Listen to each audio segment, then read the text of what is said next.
Hi, this is Pam from the Hooked on Sewing blog. In this video tutorial, I'd like to teach you how to insert the bobbin properly into the Janome 8200 Special Edition sewing machine. Now, the first thing that you want to do is make sure you're using the correct or the proper bobbin. The Janome bobbins have a J on the shaft, and that is what I use in my sewing machine.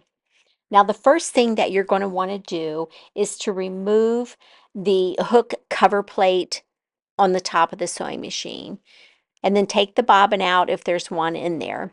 I'm using some red thread so that this will hopefully show up better for you. Now I'm just doing quickly loading the bobbin and showing you how to load it properly and the placement of the thread. Now let's take a closer look at exactly how to insert the bobbin into the Janome 8200.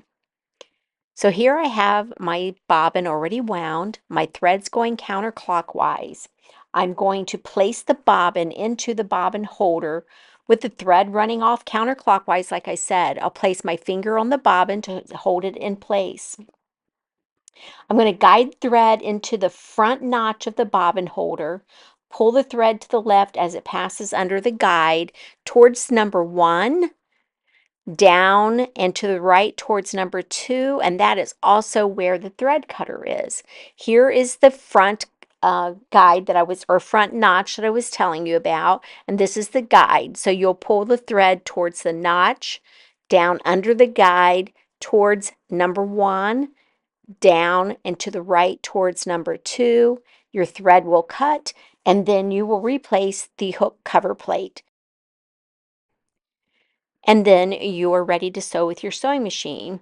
I hope you found this video tutorial helpful. If so, be sure to like it, subscribe to my YouTube channel, and please come visit me over on the Hooked on Sewing blog and subscribe to my newsletter.